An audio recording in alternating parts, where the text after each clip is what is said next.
is it so hard to do the little things that would improve my life? The way that our minds are designed is our minds are designed to stop you at all costs from doing anything that might hurt you. There are so many people in the world, and you know, you may be watching this right now, and you have these incredible ideas, and what you think is missing is motivation. And that's not true. Because the way that our minds are wired, and the fact about human beings, is that we are not designed to do things that are uncomfortable or scary or difficult. Our brains are designed to protect us from those things because our brains are trying to keep us alive. And in order to change, in order to build a business, in order to be the best parent, the best spouse, to do all those things that you know you want to do with your life, with your work, with your dreams, you're going to have to do things that are difficult, uncertain, or scary, which sets up this problem for all of us. The one thing we have in this world is we can't control the events, but we can choose what to focus on, we can choose what things mean, and we can choose what to do. Those three choices, those three decisions really control our life. You can always make a decision. That's always in your control. Staying with somebody that treats you like garbage is a decision. It is. Staying at a job that you hate is a decision. Staying in the body that you are not proud of is a decision. Is it going to be easy? No, it's not going to be easy to change. It's simple. It's your job to push yourself. It's not the smartest people who achieve success. It's the people who procrastinate less, make fewer excuses, as they take actions every day towards the goals that they want to achieve. Indecision is the thief of opportunity. Indecision means the door is still closed. Indecision means the opportunity waits. Indecision means what could be is postponed or may never be. If you want to be successful at anything in life, never leave the sight of setting a goal without doing something that commits you to fulfillment. The next morning, the alarm goes off, and I pretended NASA was there. It's the stupidest story. I literally went 5, 4, 3, 2, 1. I counted out loud, and then I stood up. And I'll never forget standing there in my bedroom. It was dark, it was cold, it was winter in Boston. And for the first time in 3 months, I had beaten my habit of hitting the snooze button.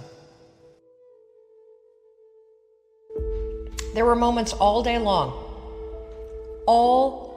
long, just like that 5-second moment in bed, where I knew, knowledge, what I should do.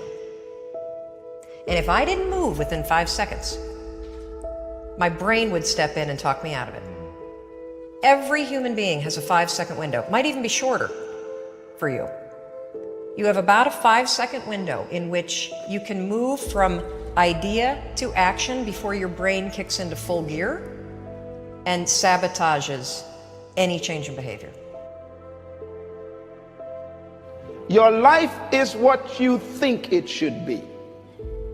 That's exactly what you are right now. You are what you thought you should be. And if you don't like who you are, you got to change what you think you should be. What you think is more important than what you do. And so if you want to change, you got to work on this attitude bit.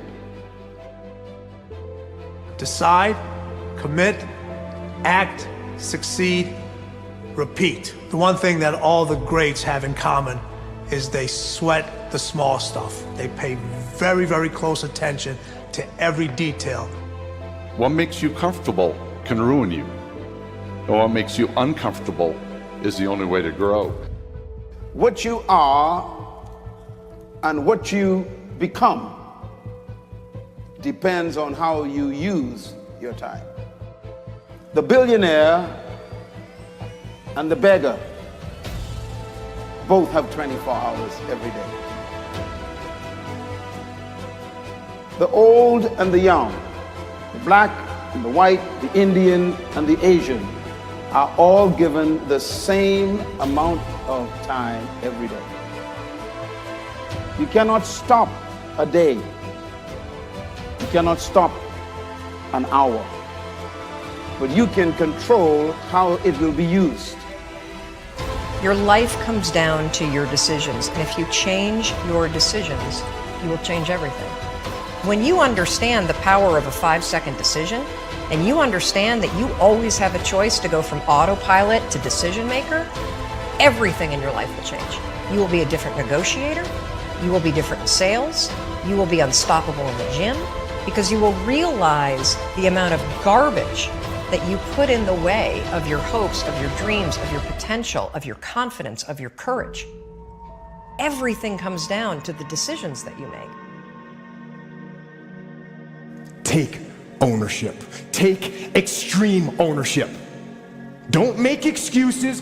Don't blame any other person or any other thing. Get control of your ego. Take ownership of everything in your world, the good and the bad. Take ownership of your mistakes. Take ownership of your shortfalls. Take ownership of your problems. And then take ownership of the solutions that will get those problems solved. Take ownership of your mission. Take ownership of your job, of your team, of your future, and take ownership of your life. The first source of inspiration is deciding. Second source of inspiration is planning. And now, here's a big source of inspiration, beginning. Getting started. Actually turning thought and the notes on the paper, the plans, actually now committing it to action. Getting started.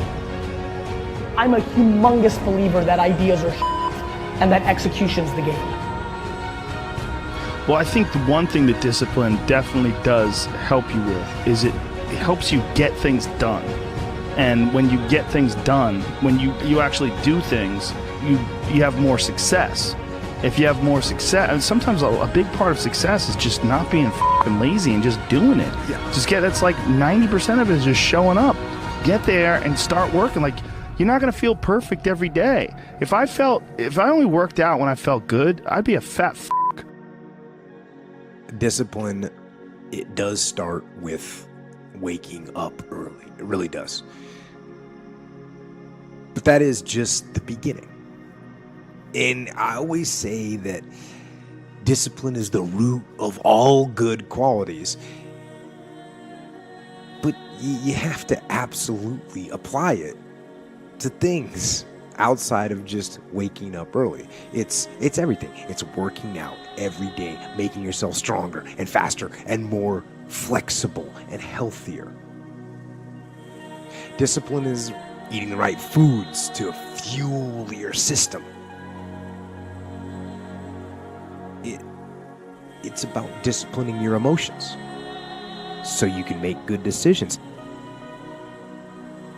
Doing the tasks that you don't necessarily want to do, but that you know will help you. The thing about self-discipline is that it is necessary for everything you do in your life. You have to be self-disciplined. Discipline is not punishment. It's not. If you change your mindset and really focus it on what discipline really is, you start to welcome discipline. You welcome self-discipline into your life. People have to know you, not because, oh, he's a good salesman. Oh, he's a good this. Oh, he's an artist. People need to know you for one major thing first. He works.